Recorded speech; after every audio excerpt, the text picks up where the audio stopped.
So the question is translate the following statements into chemical equations and then balance them. Okay, तो balance करने के बहुत सारे तरीके होते हैं जैसा आपके स्कूल में पढ़ाया गया होगा, बट हम सबसे सिंपल तरीका लेंगे, simply counting the atoms type. तो सबसे पहली इक्वेशन दिया गया hydrogen combines with nitrogen to give ammonia. तो पहले हम इक्वेशन लिख लेते हैं, N2 + H2 gives you ammonia. अब इसको बैलेंस करना है। ओके तो आपको ये सब लिखना होगा, जो मैं बोल के बता रहा हूँ ये आपको पेपर में लिख के आना होगा। तो पहले एटम्स आप लिखिए, लेफ्ट हैंड साइड में कितने नाइट्रोजन है, 2 नाइट्रोजन है। यहाँ पे हाइड्रोजन कितने हैं, 2 हैं। यहाँ पे 1 है और यहाँ पे 3 है। तो आप क्या करेंगे, तो इसको जब बैलेंस करना होगा तो आप क्या करेंगे, नाइट्रोजन को राइट हैंड साइड पे 2 कर दीजिए,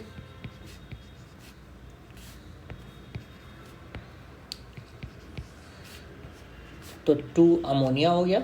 देखिए 2 नाइट्रोजन हो गए, राइट में भी 2 नाइट्रोजन है, लेफ्ट में भी 2 नाइट्रोजन है। ओके राइट में कितने हाइड्रोजन हो गए, 6 हाइड्रोजन हो गए। तो लेफ्ट में भी कितने होने चाहिए, 6 होने चाहिए, उसके 3 से मल्टीप्लाई कर दीजिए बस। अच्छा कई बार यहाँ पे आपको ये भी लिखना होगा, गैस लिखा ना, hydrogen gas combines with nitrogen gas लिखा होना चाहिए, बट नहीं लिखा। तो N2 gas, H2 gas and ammonia gas. तो यहाँ पे सब कुछ गैसियस है, ठीक है। सेकेंड पार्ट देखते हैं,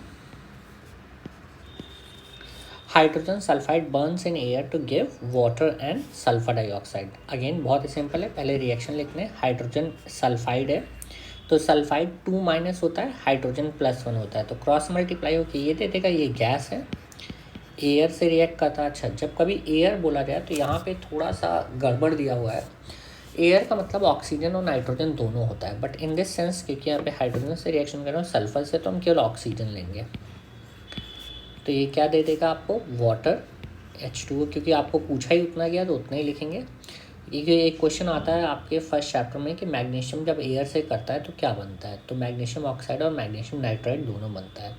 तो यहाँ पे वाटर है आपका, वाटर तो एक्वस होता है, प्लस सल्फर डाइऑक्साइड गैस बनती है, ठीक है। अब इसको बैलेंस करते हैं, ठीक है।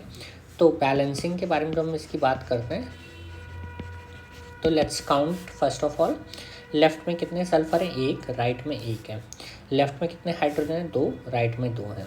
अब यहाँ पे ऑक्सीजन पे आते हैं, यहाँ पे 2 हैं लेकिन लेफ्ट में 3 हैं। तो हम क्या करते हैं, मैंने आपसे कहा था आप कई बार फ्रैक्शंस का भी यूज़ कर सकते हैं। तो अगर आपको बैलेंस करना है, लेफ्ट में 3 ऑक्सीजन लाना है, तो इसको 3/2 से मल्टीप्लाई कर दो। वाटर खुद ही वाटर होता है तो उसके साथ एक्वस नहीं भी लिखते हैं तो चल जाता है, ठीक है। अब कई लोगों को फ्रैक्शन नहीं पसंद है कि भाई मैं फ्रैक्शन नहीं लिखना चाहता, तो ये क्या करेंगे, आप इसको 2 से मल्टीप्लाई कर देंगे।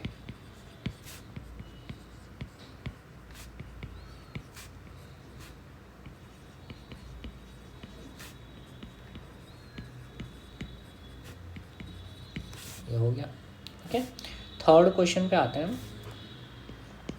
ये हमने कई बार रिएक्शन की, बेरियम क्लोराइड का एल्युमिनियम सल्फेट से रिएक्शन करना है। तो बेरियम क्लोराइड, बेरियम +2 होता है, क्लोरीन -1, तो ये बन जाएगा। एल्युमिनियम सल्फेट से कर रहे हैं, एल्युमिनियम +3 होता है, सल्फेट -2 होता है, तो क्रिस क्रॉस हो जाएगा। और यहाँ क्या बन जाएगा, BaSO4 जो कि वाइट कलर का प्रेसिपिटेट होता है, याद रखना बहुत पूछा जाता है ये, और AlCl3 बन जाएगा, ओके। अब इसको बैलेंस करना है, तो बैलेंसिंग करते हैं। बेरियम 1 है, 1 है, सल्फेट यहाँ पे 3 है, यहाँ पे 1 है, तो इसको 3 से मल्टीप्लाई कर दें। अगर इसको 3 से मल्टीप्लाई कर दिया तो कितने बेरियम हो गए, 3 हो गए। लेफ्ट में 1 है तो इसको भी 3 कर दिया, ठीक है। एल्युमिनियम देखो अपने आप हो जाएगा, यहाँ पे 2 एल्युमिनियम है और 6 क्लोरीन बचे, तो यहाँ पे 2 से मल्टीप्लाई कर देंगे, ठीक है। तो बैलेंस्ड इक्वेशन क्या बचेगी, ठीक है, 3BaCl2 से लिख दिया है ऊपर, बट फिर से लिख दे रहे हैं।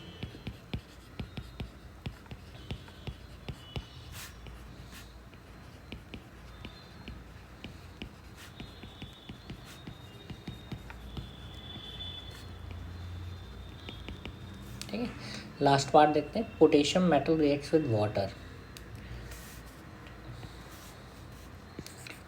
तो पोटेशियम मेटल की रिएक्शन कर रहे हैं, तो मेटल आपका क्या है, K, और इसकी वाटर से रिएक्शन कर रहे हैं।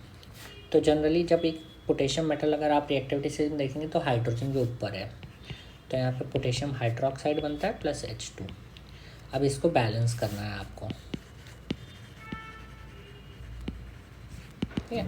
मेटल जनरली सॉलिड होता है, ये एक्वस होता है और ये गैसियस होता है, ओके। ऐसे यहाँ पे ये सॉलिड थे, ये भी सॉलिड थे, ये भी सॉलिड है, और ये जनरली आपका एक्वस हो जाता है, ठीक है। तो यहाँ पे बैलेंसिंग में आता है आपका। तो यहाँ पे देखिए कितने हैं, यहाँ पे 2 हाइड्रोजन है, एक 3 हाइड्रोजन है यहाँ पे, और ऑक्सीजन 1 है, और यहाँ पे 1 पोटेशियम है। तो इसमें क्या करेंगे, आपको अगेन इसको हाफ से मल्टीप्लाई कर दो। फ्रैक्शन में यूज़ करना ज़्यादा इजी होता है, ताकि आपको काउंटिंग कम करनी पड़ेगी, बाद में आप इक्वल कर ही सकते हैं। तो यहाँ पे कितना हो जाएगा 3, अगर हम यहाँ पे हाफ H2 कर दें तो देखिए पूरा बैलेंस्ड हो गया। अब इसको आपको फ्रैक्शन नहीं पसंद है तो 2K solid 2 water gives you twice KOH plus H2 gases.